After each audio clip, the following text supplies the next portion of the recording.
It is Bronze and Modern Gods. I'm John. And I'm Richard. Hey, Richard, what's going on? Hi, everybody. Welcome. We're glad to see you another week, the second week of the new year. I'm telling you things you already know. Who cares? Hey, if you're not following us at Bronze and Modern Gods on Facebook and Instagram, please do so. And if you like this video, please hit like, hit subscribe. We tell you every week because we mean it. We love you guys and we love having you here. So help us reach more people. This week, Richard has come up with a killer topic. Our picks for under $100. If we had $100 to spend, what two books would we suggest you purchase with that $100 or less? That's a sawbones in your old-timey talk, right, John? Do you have two sawbones to rub together? Well, by the end of this episode, you'll have two comic books to rub together. But first, we've got our hot book of the week. Richard, what is it? Our hot book this week is Thor number 20. This is a brand new book, and the reason it's hot is because it's the first appearance of the God of Hammers. Oh, God. Okay, go on. It seems to be appropriate for a book about a god with a hammer. It's a new comic. It came out Wednesday. Immediately started selling for $20 to $30 raw on eBay. The real story here is the 1-in-25 ratio cover that's going for $150 to $175. We're warning you now, people. Remember what? I don't even remember. What was the guy in issue 5? Oh, Black Winter. Black Winter. Remember Black Winter? I don't. Well, my wallet does because I put a lot of money into that guy. So that's the problem, and this is a hot character today. Before you invest a lot of money in it, make sure you think about, is this going to be a hot character in 3 years, for example? Second print coming out next month on the 16th already. Just remember the lessons from a year and a half ago when Thors were getting second, third, fourth, fifth printings. How are they doing for you now? Yeah. This is definitely a book. If you're interested in this character, today is not the day to buy it. Buy it on the dip, which the dip will come. Even if this character ends up being, a super successful character in the mythos of Thor, there's going to be a dip before it reaches that magnitude. I would buy then, not now when everybody's frenzied and picking up every copy they can get their hands on.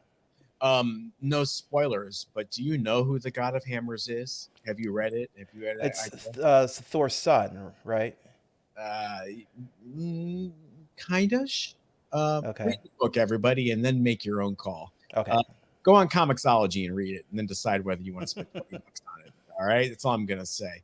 Our main topic this week, since we're giving recommendations, what are you gonna spend when you got $100 in your pocket and you want to invest in something? We're gonna help you, maybe. I don't know. Let's see, Richard. What's your first pick? My first pick is a Star Wars book. I picked one of a Star Wars book and a non-Star Wars. Yeah, exactly. My pick is Darth Vader number 25, the action figure variant. This book has on its cover, not Darth Vader, but Dr. Aphra, who is a female character in Darth Vader's books originally, who is an archaeological. Who's he wants it? Yeah, who's he wants it? Think Indiana Jones, a female Indiana Jones with no morals. This person goes out, she finds different technology that has been lost to the ages, and that's her thing.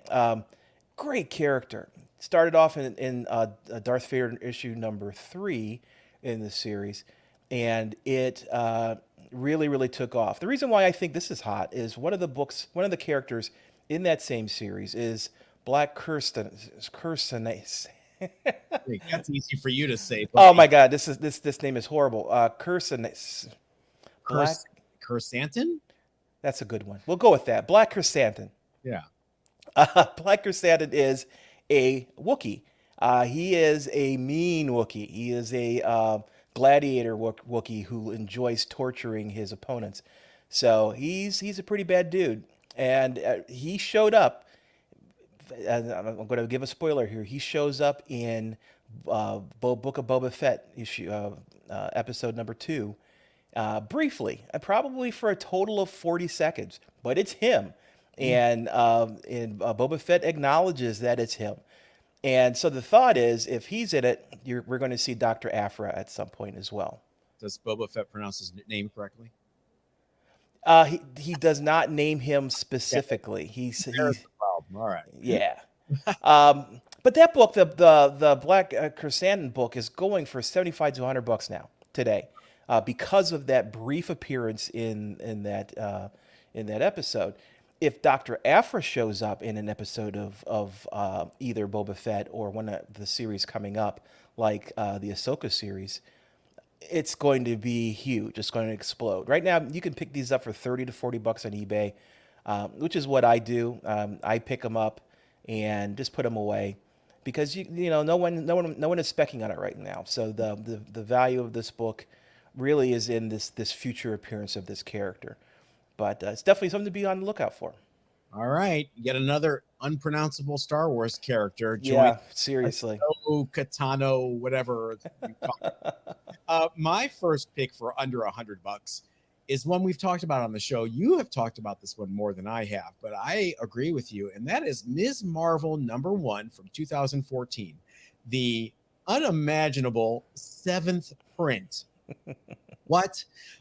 This is pretty much a ghost book at this point. It's tough to find these still, but we've seen some recent sales around $90 on eBay, so it just makes the cut under $100. This version of the Ms. Marvel #1 cover is pretty easy to spot because it's the sketch variant cover version, but it has a teal logo, that light blue with a little bit of green in it, and you can spot it from a mile away. I don't know if you're going to spot it because I think there are less than 1,800 of these in existence. Is that correct? Yeah, these are real scarce. Obviously, by the time you got to the 7th print, they weren't churning them out. But yeah, this is a really hard book to come by. I actually have a graded 9.8 that I picked up last year, and I would definitely look at this book as being a hot book for the Ms. Marvel speculators. It's really tough to come by. It's a very popular book to begin with. This is her first solo title. So if you're looking for those kinds of exclusive books, this is definitely high on that list. There's an upcoming Disney Plus show. This has plenty of room to grow. And I have an anecdote around this book that makes me really bullish on it. And it could be, a survey of one. So caveats there. I was at the gym this week and I overheard civilians, non-comic book people, talking about Kamala Khan and Ms. Marvel. And you know me, I'm nosy. I'm like, pull my earbuds out and I'm like, do. And they were talking about how there's this character that's a Muslim character that's going to be on Disney Plus, and they were super excited about it. And I thought, wow, it's penetrating to a point where the non-comic collecting civilians are aware of her. So who knows what's going to happen? Maybe I just go to a cool gym.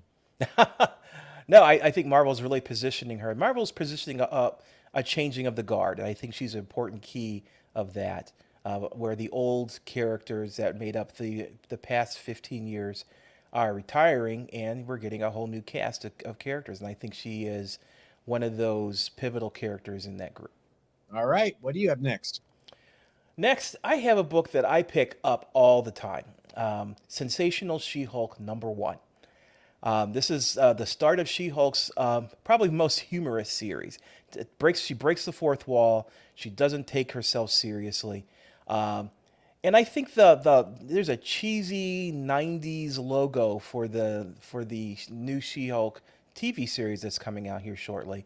I think it kind of hints at maybe they're going to go for the less serious type or form of She-Hulk. Good eye. Excellent John Byrne art. John Byrne is one of my favorite artists. He does the artwork for this book, the cover. It's a gorgeous cover, and it's a funny cover where she makes references to herself. Again, she breaks the fourth wall all the time in this book. You can pick it up for about $50 or so. I do all the time. I see him at cons all the time. I see him on con walls. I see him in I don't want to say dollar bins, but the less expensive secondary books. And I think for $50, this is a great buy because when her show comes out, and if it leans towards this kind of less serious, or even if it doesn't, I mean, this She-Hulk in general, I think, is going to hit a spike when the series comes out. This is a great book to have. I mean, it's the number one of the series, and it's a kind of a tongue-in-cheek cover. Um, when I buy this book, I also look for issue number 60. Yeah, tough one. It's a tough one. It's the last issue of the series. It's the counterpoint to the issue number one cover, where she threatens to rip up your X-Men books. Well, because the series is canceled, she's going to make good on her threat and come and rip up all your X-Men. So it's a great pair. If you see 60, I definitely would pick it up also. The money book out of this series, though, is issue number 40. It's the jump rope issue. Yeah, you're not getting that for under 100. You're not getting that for under $100. But if you're looking at She-Hulks and you come across issue 1 and 60, maybe see if 40's in between. You never know. All right, so She-Hulk number 1, sensational She-Hulk number 1, not Savage.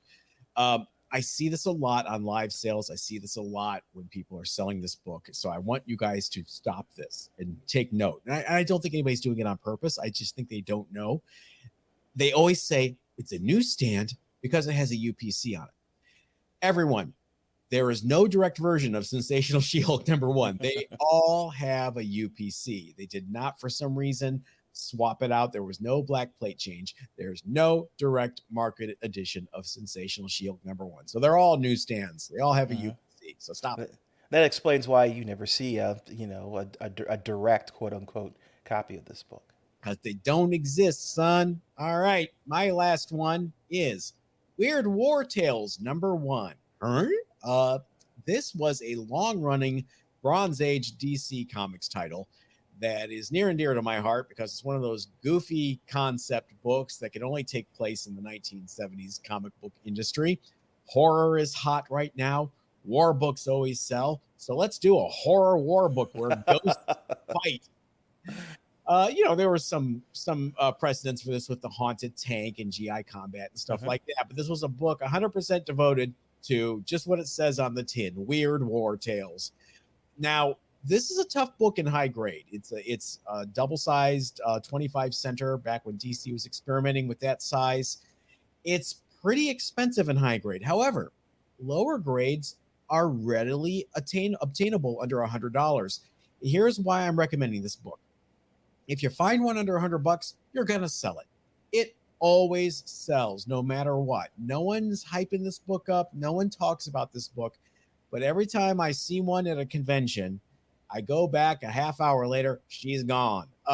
This book sells. There are a bunch of weirdos out there like me who want this book in any condition. It's a tough book. There are no other weirdos like you, John. No, you've got other. Trust me, if there weren't, I'd be swimming in Weird War Tales number 1s without paying through the nose. So anytime I see a copy of Weird War Tales number 1 under $100, I grab it because I just hold on to it for a few years and double my money basically. Excellent. That's one of those great books that you're pretty much guaranteed to make a profit on. It is, and it came out in I believe 1970, which was 52 years ago now. Divide that by 2, subtract there's 2, 2 of us, yeah. And you've got 25 years. What? It's the 25-year rule. What?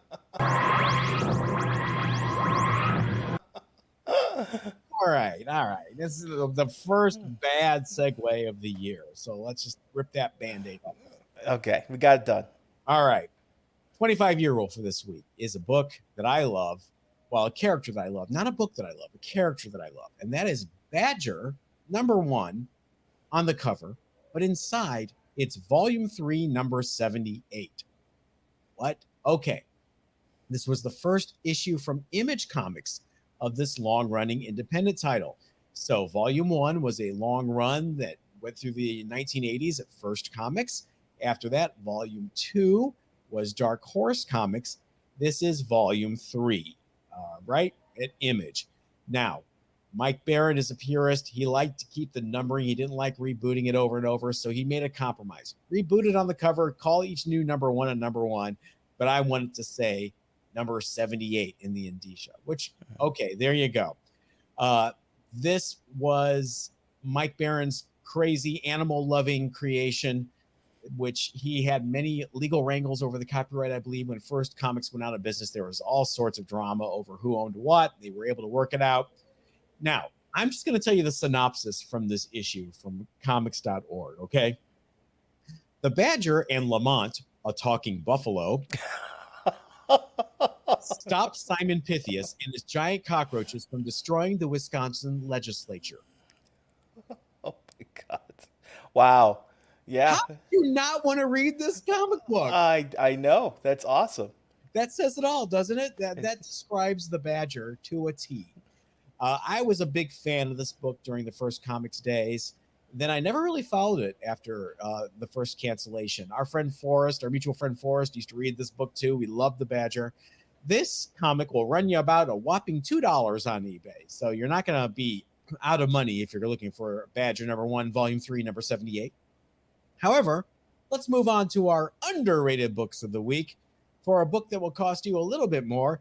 And my pick is The Badger #1 from Capital Comics in 1983. It actually started at Capital Comics, and Capital City was a distributor back then. There was a bit of a conflict of interest of them publishing their own comics, so it became First Comics with issue 3, I believe. This is the actual first appearance of the Badger, everyone's favorite mentally ill Vietnam veteran animal rights supporter / vigilante. Great story and art by Mike Baron and Jeff Butler. Now, Mike Baron went on to write a long run for The Flash at DC, an even longer run at The Punisher at Marvel. You know what Mike Baron does. He is crazy. He writes really cool plots that come from out of left field. Jeff Butler, for you uber geeks like Richard and I, you will recognize his art because he did most of the art for the Marvel Superheroes role-playing game from TSR. That was all Jeff Butler on art. Now, raw copies of the Badger #1 go from anywhere from $8 to $15 on eBay. The last sale on GPA for CGC 9.8 was a super affordable $83 back in July. This book has not been rebooted. It's not going on now. There's nothing happening with the Badger. It's just a huge sentimental favorite of mine. Doing the 25-year rule this week reminded me how much I loved this book back in the day, so I think I'm going to go back and read some digital copies of this book. I did not. This was not a book that was in my wheelhouse. I did not read any Badger. I've seen it over the years. It's one of those ubiquitous books that shows up in collections, but I can't say honestly that I've read it. How can you resist Lamont the Talking Buffalo and the Badger fighting giant cockroaches in the Wisconsin legislature? I can't resist it. With that kind of summary, I need to read it.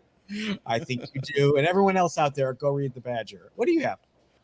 My pick this week is Spectacular Spider-Man 101. Not Amazing Spider-Man 101, but Spectacular Spider-Man 101. I know exactly what you're talking about. That black and white cover by John Byrne. Yes, it is a gorgeous cover. And I've always loved that book. I've always loved that cover. I have it as a part of my personal collection that I bought off back in the day.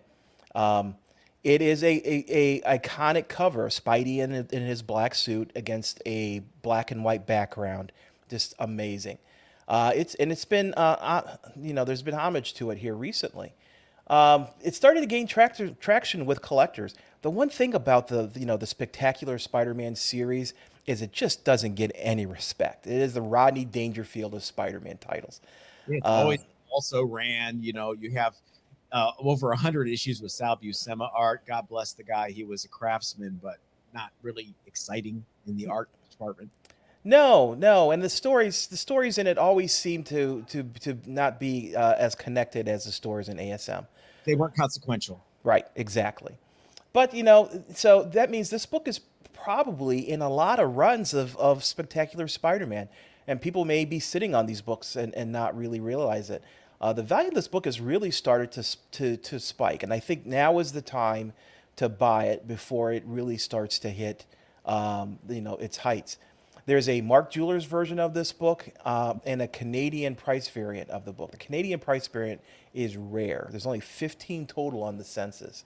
There are about 134 9.8s of the non-Canadian variant on the census.